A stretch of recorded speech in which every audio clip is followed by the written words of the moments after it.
Hello बच्चों, कैसे हैं आप लोग। सबसे पहले आप लोगों को हैप्पी दिवाली। और आज का जो लेक्चर होगा वह इलेक्ट्रोकेमिस्ट्री चैप्टर चल रहा है।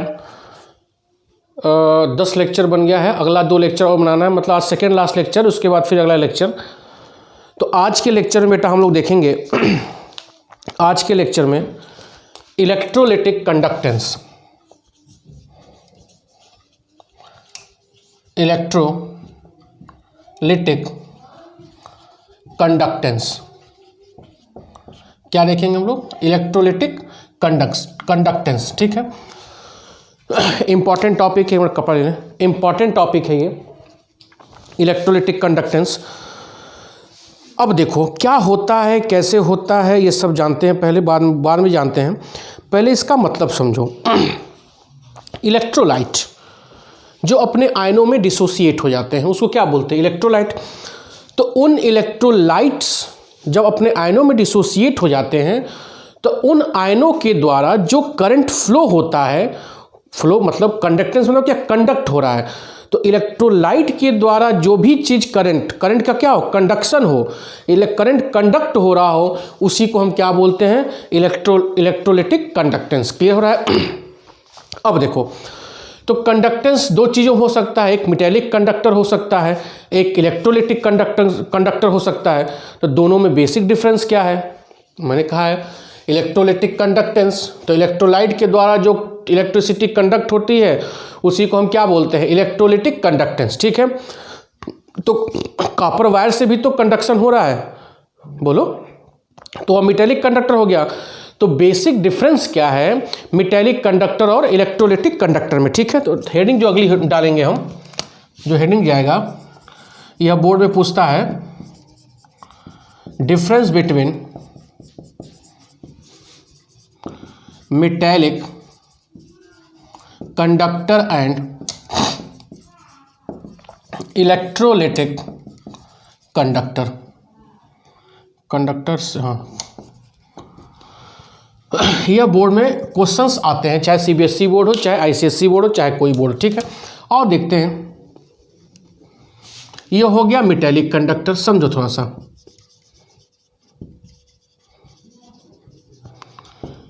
यह हो गया मेटेलिक कंडक्टर, यह हो गया इलेक्ट्रोलिटिक कंडक्टर। समझ में आ रहा है? दोनों में बेसिक डिफरेंस समझेंगे। ठीक है, जो बोर्ड में बहुत पूछता है। अब देखो, मेटेलिक कंडक्टर की बात कर रहे हैं और बेटा किसकी बात कर रहे हैं? इलेक्ट्रोलिटिक कंडक्टर की। पहला जो डिफरेंस होगा कि इसमें जो कंडक्शन होता है, कंडक्शन थ्रू इलेक्ट्रॉन्स, मतलब मेटेलिक कंडक्टर में जो भी इलेक्ट्रिसिटी का कंडक्शन होगा वो किसके थ्रू होगा? इलेक्ट्रॉन्स के थ्रू होगा। इसमें देखो, कंडक्शन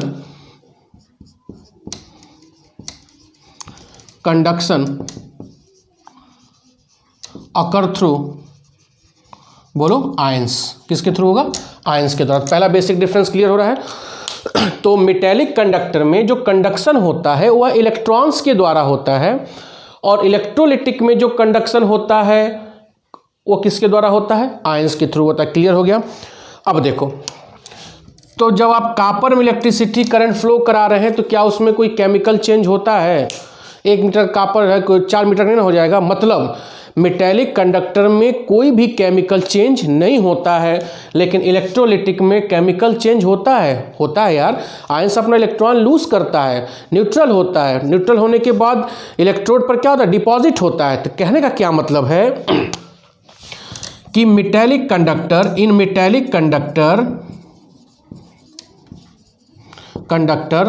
नो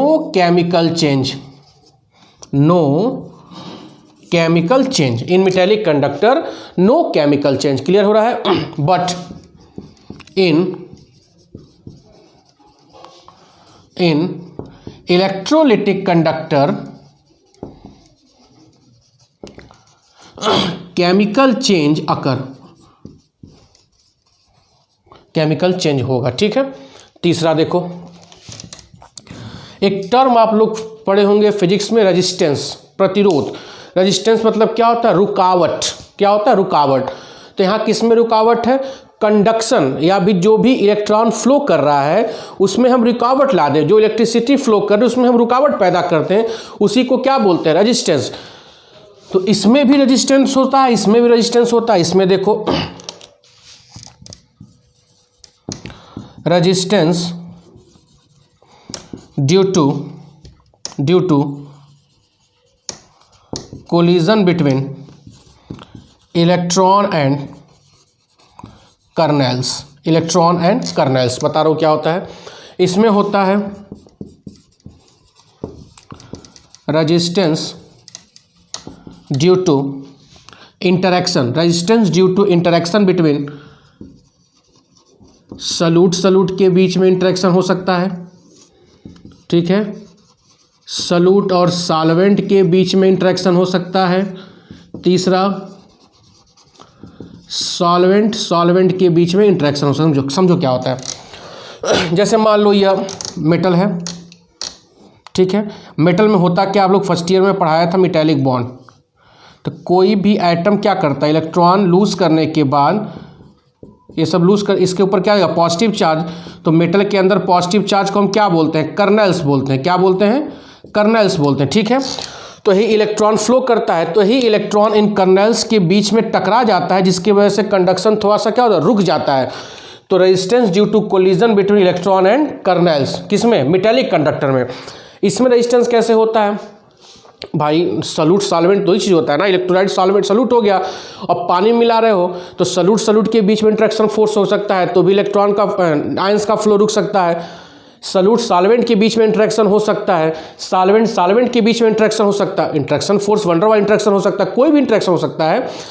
तो इन मॉलिक्यूल्स के बीच में इंटरेक्शन फोर्स जब हो जाएगा तो आयंस का फ्लो क्या होगा? थोड़ा सा कम हो जाएगा। तो कहने का क्या मतलब है, मेटेलिक कंडक्टर में रेजिस्टेंस हमेशा collision between electron and kernels, but in electrolytic conductor collision between interaction between solute, ठीक है, सॉल्यूट और सॉल्वेंट के बीच में, सॉल्वेंट के बीच में इंटरेक्शन की वजह से क्या हो जाएगा?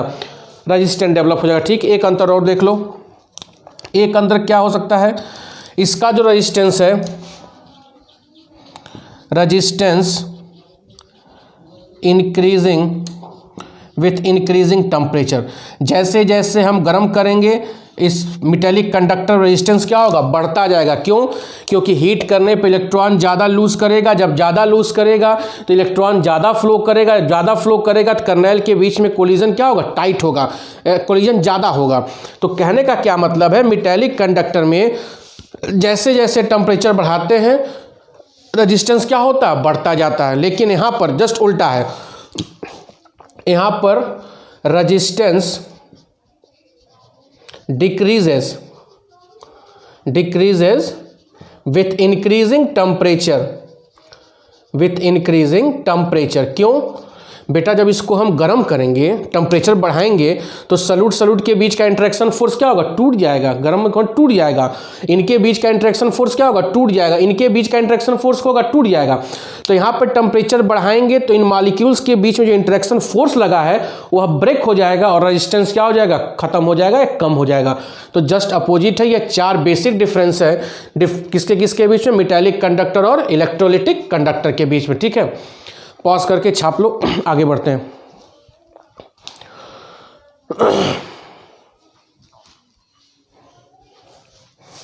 बढ़िए, ठीक है, कोई दिक्कत यहाँ तक? छाप लीजिएगा पॉज करके, ये बोर्ड में पूछता है। अब हम बात करते हैं इलेक्ट्रोलिटिक कंडक्टेंस की बात कर। अब इसमें कौन कौन से टर्म आते हैं? बुक में साफ साफ लिखा है कि important term used in electrolytic conductance, ठीक है। ये टर्म समझेंगे तभी आगे समझ में आएगा। देखो हेडिंग जो होगी, important term used in electrolytic conductance. कभी परिभाषा एग्जाम में पूछ देता है और नीट जेईई में इस पे सवाल भी पूछ देता है। बड़ा इंपॉर्टेंट टॉपिक है बेटा, इसको और समझते, बड़ा बढ़िया समझते। ठीक है, तो पहला जो होगा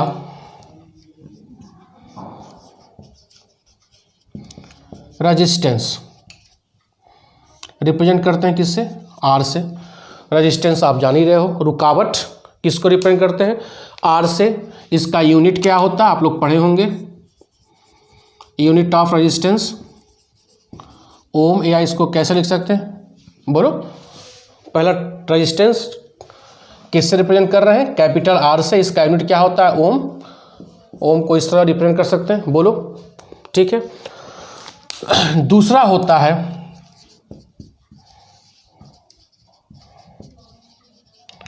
कंडक्टेंस। दूसरा क्या है? कंडक्टेंस। ठीक है, कंडक्टेंस मतलब कंडक्ट करना। कंडक्ट करना मतलब क्या? कंडक्शन कब ज़्यादा होगा? जब रेजिस्टेंस क्या होगा? कम होगा। अरे यार, किसी चीज़ का कंडक्शन एक स्थान से दूसरे स्थान में कब इजीली हो जाता है? जब उनके बीच में रुकावट नहीं होती है। इसका मतलब कह सकते हैं कि कंडक्शन को हम रिप्रेजेंट करते हैं कैपिटल सी से। कैसे रिप्रेजेंट करते हैं? कैपिटल सी से। तो conductance is equal to 1/r। बोलो, मतलब रेजिस्टेंस जब कम होगा तो कंडक्टेंस क्या होगा? ज़्यादा होगा। यह कम होगा तो यह क्या होगा? ज़्यादा होगा। तो रेजिस्टेंस का 1/r ही क्या कहलाता है? कंडक्टेंस, या conductance is inversely proportional to resistance. ठीक है, इसका यूनिट देखो, कंडक्टेंस का यूनिट ऑफ कंडक्टेंस क्या लिखे? 1/r। 1/r को आप क्या लिख सकते हैं? 1/ओम लिख सकते हैं। इसको क्या लिख सकते हैं? ओम इनवर्स लिख सकते हैं, बोलो। या इसको और लिख सकते हैं, उल्टा लिख सकते हैं, महो। क्या लिख सकते हैं? महो। ओम इनवर्स को क्या लिख सकते हैं? महो। या इसकी लिख सकते हैं सीमेंस। इसका मात्रक क्या होता है? सीमेंस। ठीक है, इंपॉर्टेंट है, सीमेंस एकदम याद रहे, सीमेंस। अब बढ़ा जाएगा। तो दो टर्म आप लोगों ने देखा, रेजिस्टेंस और कंडक्टेंस। ये सब आप लोग पढ़े हैं फिजिक्स में। Unit of conductance ohm inverse हो सकता है, महो लिख सकते हैं, या सीमेंस लिख सकते हैं। तीसरा देखो, तीसरा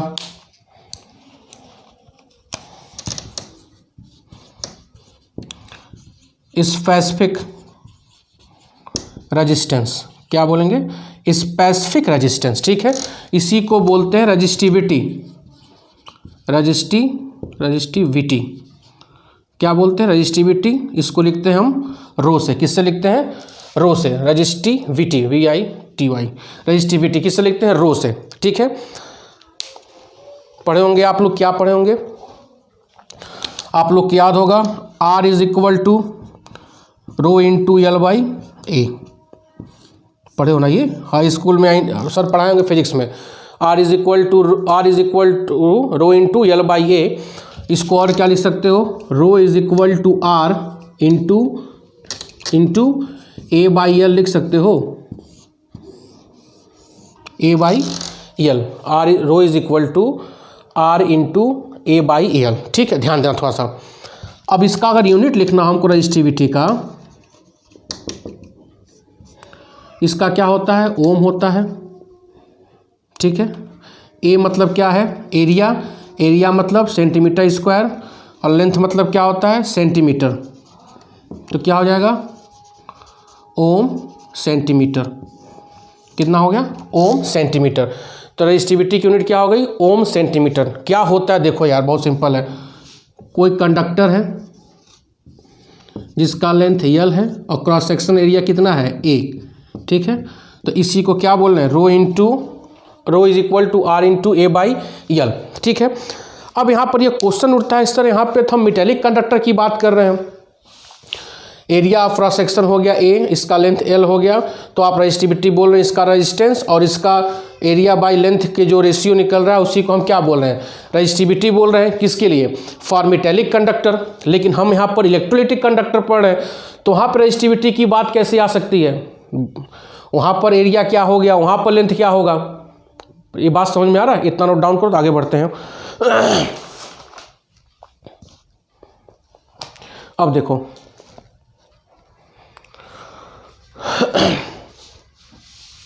मिटा रहा हूँ मैं। ठीक है, अब स्पेसिफिक रेजिस्टेंस या रेजिस्टिविटी हम इलेक्ट्रोलिटिक कंडक्टर के लिए पढ़ेंगे, क्या इसका मतलब, उसका डेफिनेशन वहाँ पर क्या होगा, मिटा रहा हूँ, ठीक है। बहुत इंपॉर्टेंट ये सब टॉपिक हैं, ये सब सीधे कंपटीशन में पूछता है, ये सब मात्रक।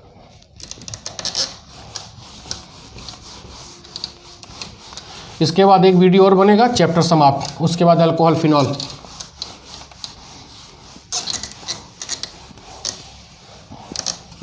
ठीक है, अब आओ specific resistance for electrolytic conductance. वहाँ तो यल और आर उसका था, किसका था, मेटालिक कंडक्टर का। अब यहाँ पर देखते हैं, ये हम मान लो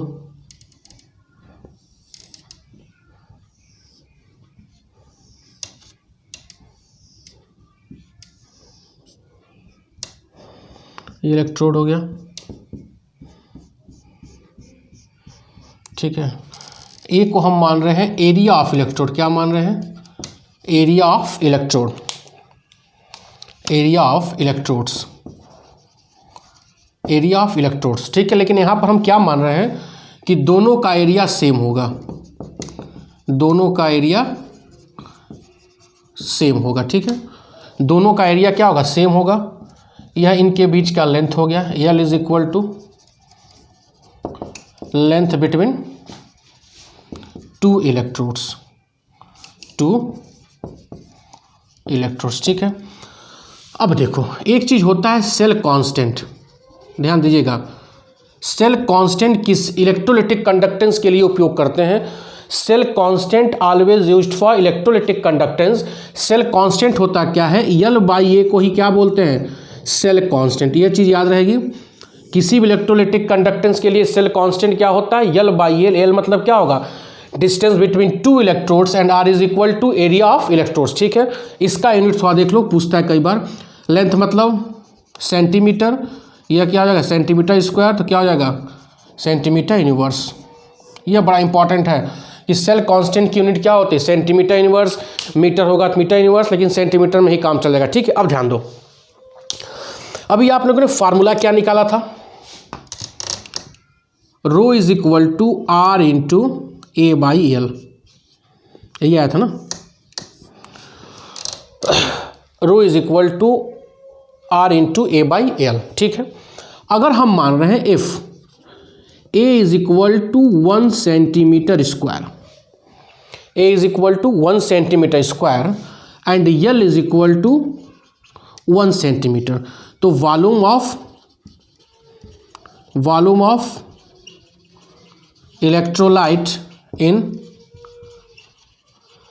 इलेक्ट्रोलिटिक सेल क्या हो जाएगा, 1 into 1 is equal to 1 into 1 centimetre cube, है ना, होगा, बोलो, मतलब 1 सेंटीमीटर क्यूब। अरे वॉल्यूम इसका अंदर वॉल्यूम 1 सेंटीमीटर क्यूब है ना, होगा 1 इंटू 1, एरिया इंटू लेंथ ही वॉल्यूम होता है ना।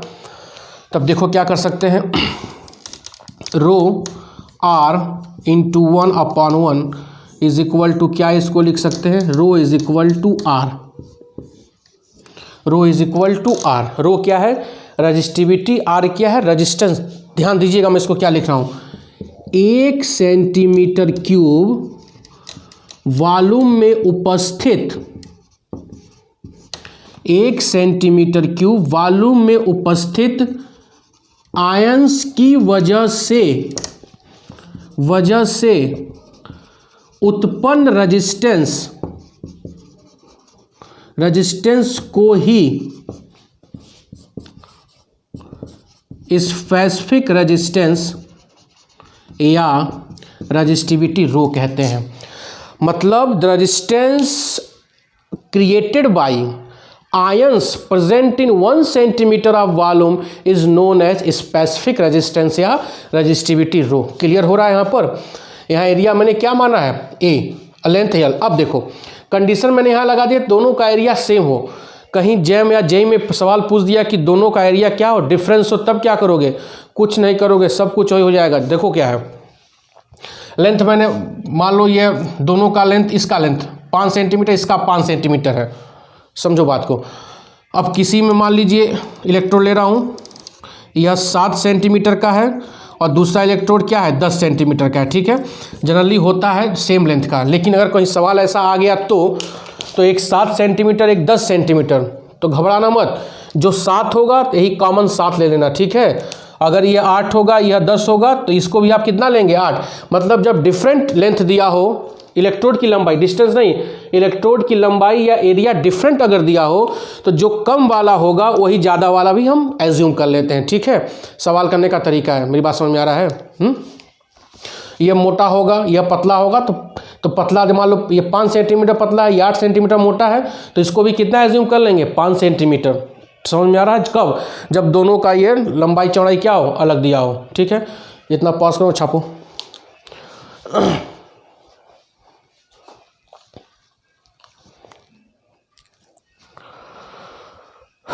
पढ़ा जाए?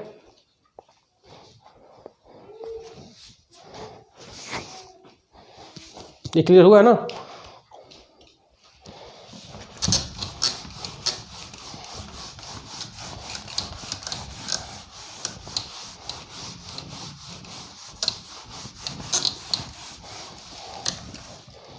अब आते हैं कंडक्टिविटी।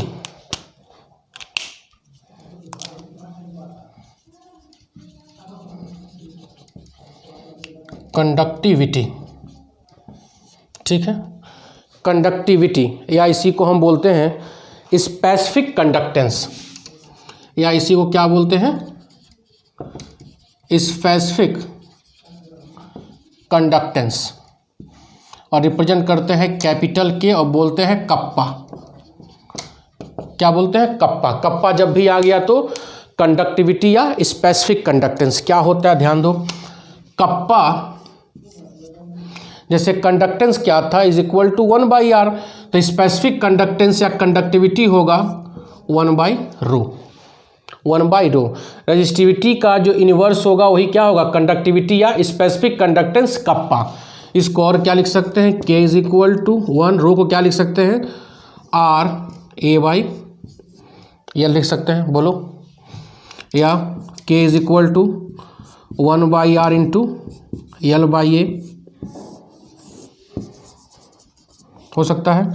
अब देखो कप्पा 1/r क्या होता है, कंडक्टेंस, अभी बताया हूँ,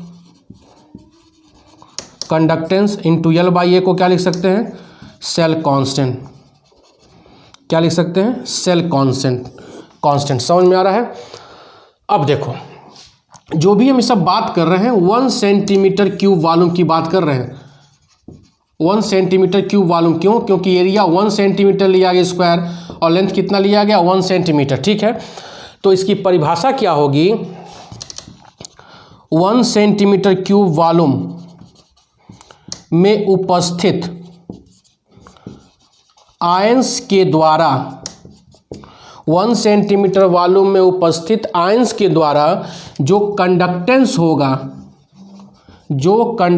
होगा उसी को स्पेसिफिक कंडक्टेंस या कंडक्टिविटी कहते हैं। मतलब ions present in 1 centimetre volume conductance due to ions present in 1 centimetre volume is known as conductivity या स्पेसिफिक कंडक्टेंस। क्लियर हो रहा है? 1 सेंटीमीटर वॉल्यूम में उपस्थित 1 सेंटीमीटर वॉल्यूम में उपस्थित जितने भी आयंस होंगे उन आयनों से जो भी कंडक्शन होगा उसी को हम क्या बोलते हैं, कंडक्टिविटी या स्पेसिफिक कंडक्टेंस, जिसको हम किससे लिखते हैं, कप्पा से, ठीक है। अब इसका यूनिट देखो, यूनिट ऑफ कंडक्टिविटी यहीं से निकालो, कप्पा। इसको क्या लिख सकते हो, ओम यूनिवर्स लिख सकते हो, l/a cell constant, centimetre universe होगा। ओम यूनिवर्स को क्या लिख सकते हो, सीमेंस सेंटीमीटर यूनिवर्स, या ओम को क्या लिख सकते हो, महो सेंटीमीटर यूनिवर्स, जो आपकी इच्छा हो आप याद कर लीजिएगा। क्लियर हो रहा है? तो ये हो गया कंडक्टिविटी या specific conductance kappa. Kappa is equal to 1/r rho into l/a। कुछ भी वैल्यू दे देगा, खट से आप निकाल लोगे। आगे बढ़ा जाए। अब देखो आगे जो सबसे इम्पॉर्टेंट चीज़ आ रहा है, कंडक्टिविटी जनरली दो प्रकार का होता है। कंडक्टिविटी जो होती है, इसको पॉज करके लिख लेना, कंडक्टिविटी जो होती है वह दो प्रकार की होती है। मैं ही लिख रहा हूँ।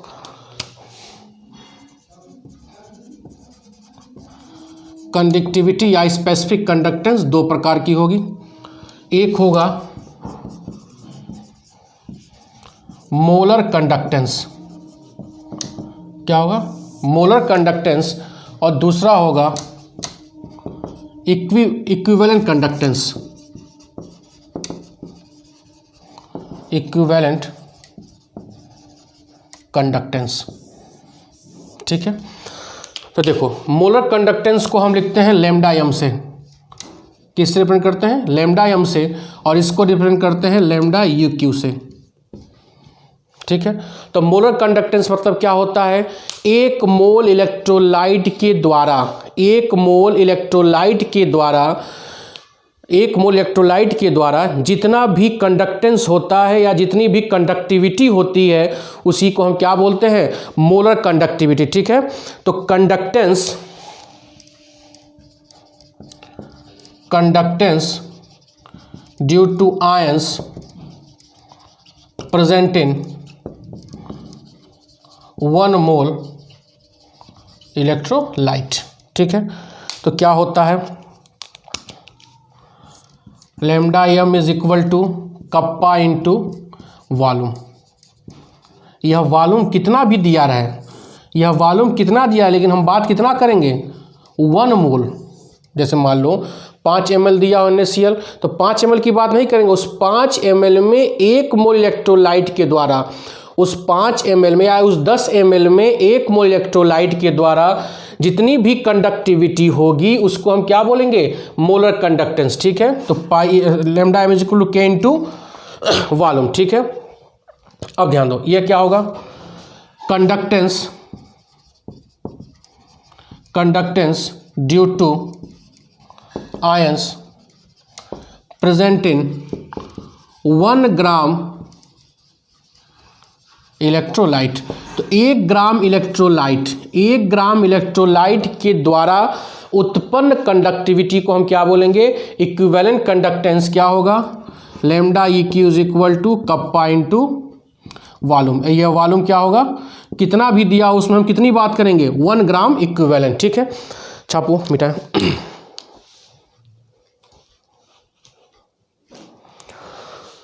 अब इसको थोड़ा सा और एक्सप्लेन कर दिया जाए, 5 मिनट और। ठीक है, यहीं कर देते हैं, मिटा कह रहे हैं। यह क्या है? Molar conductivity.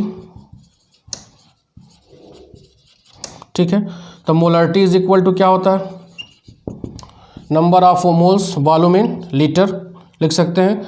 For N is equal to 1 mole दिया है, तो molarity is equal to 1/V volume in litre लिख सकते हैं। वॉल्यूम इन सेंटीमीटर क्या करना होगा?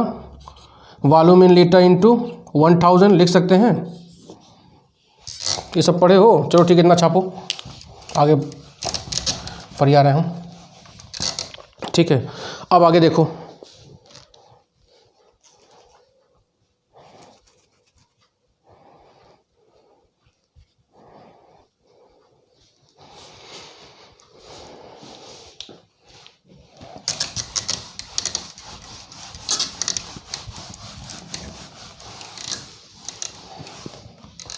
क्या आया था? एक मैं सॉल्व कर रहा हूँ, के इंटू वॉल्यूम था, यह molar conductivity. Molarity is equal to क्या होता है? NY volume in litre. Number of moles कितना है? 1 मोल्स है, तो मोलरिटी क्या लिख सकते? मोलरिटी इज इक्वल टू 1/वॉल्यूम इन लीटर लिख सकते हो। और वॉल्यूम इन लीटर को क्या लिख सकते हो? 1/m। बोलो, अब वॉल्यूम इन सेंटीमीटर क्यूब बदलना हो तो वॉल्यूम इन लीटर इंटू 1000 में गुणा कर दोगे। अरे और 1000 में गुणा करते हो ना सेंटीमीटर क्यूब बदलने के लिए, तो क्या लिख सकते हो इसको? अब देखो, वॉल्यूम इन लीटर क्या लिख सकते हो? 1/m।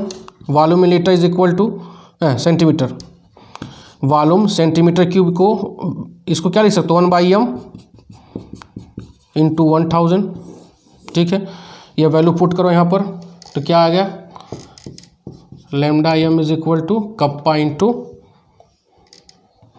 इसको क्या लिख सकते हो, कप्पा इंटू 1000 बाई एम।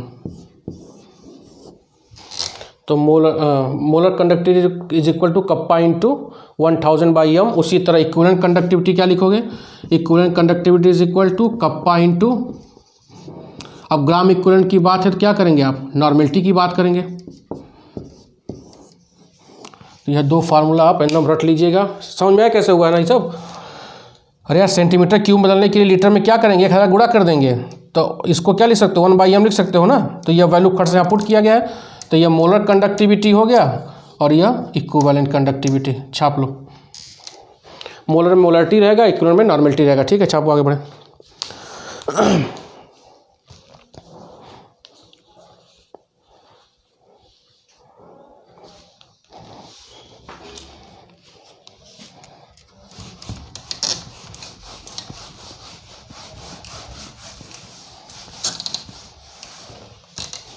अब देखो, relationship between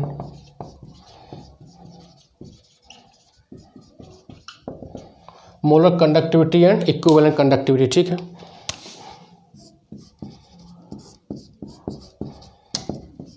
kappa into 1000 by M, kappa into 1000 by N, ये कट गया तो क्या आ गया, एन बाई एम आया। बोलो इसको और क्या लिख सकते हो,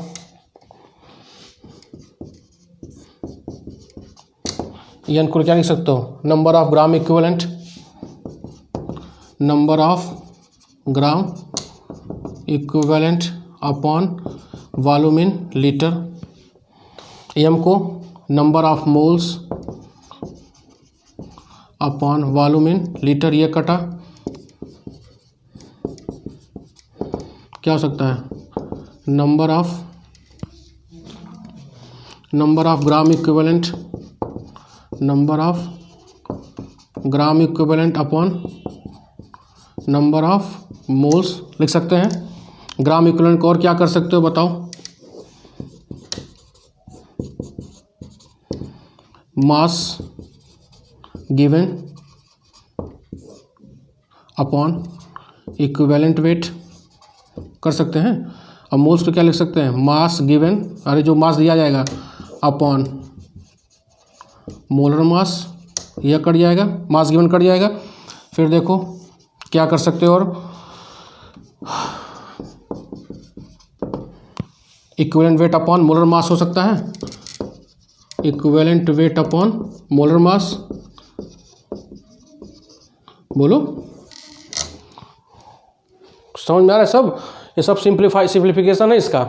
अब इक्विवेलेंट वेट को मैंने क्या बताया था, मोलर मास बाई एक्स, इसको और तोड़ो, molar mass by x upon molar मास, कुछ फरिया रहा है, ठीक है। तो इतने में आपका सवाल बहुत लग जाएगा, यह सब इम्पॉर्टेंट है, यह इम्पॉर्टेंट है, यह इम्पॉर्टेंट है, बहुत से सवाल आपका इस पे सॉल्व हो जाएगा, कोई दिक्कत नहीं होनी चाहिए। क्लियर हो रहा है, एक चीज़ तो गड़बड़ा गया, देखो उल्टा हो गया कपड़ा का, ये ऊपर जाएगा ना, एक मिनट रुक जाओ, ये कट गया तो ये तो ऊपर जाएगा ना, नहीं तो कई तो मैथ वाले बाय वाले कहेंगे अरे सर ये का हो गया, सर गलत कर दिया, अब हैप्पी बर्थडे हुआ। Pi M lambda M molar mass ऊपर अपॉन इक्विवेलेंट वेट, ठीक है। और लिखो lambda M upon lambda E Q is equal to molar mass upon molar mass by X कर सकते हो, यह हो गया, यह बहुत से आप निकाल सकते हो, ठीक है। तो molar conductivity of equivalent conductivity is equal to molar mass upon equivalent weight, यह रिलेशनशिप हो गया। इस पे न्यूमेरिकल्स आते हैं और बहुत सिंपल हो जाएगा, ठीक है। इसको भी छाप लीजिएगा। एक बचा है खरलॉस लॉ, चैप्टर समाप्त हो जाएगा। आज का लेक्चर थोड़ा लंबा हो गया, हमको लग रहा है कि समझ में आया होगा। बहुत बहुत धन्यवाद। Okay, thank you.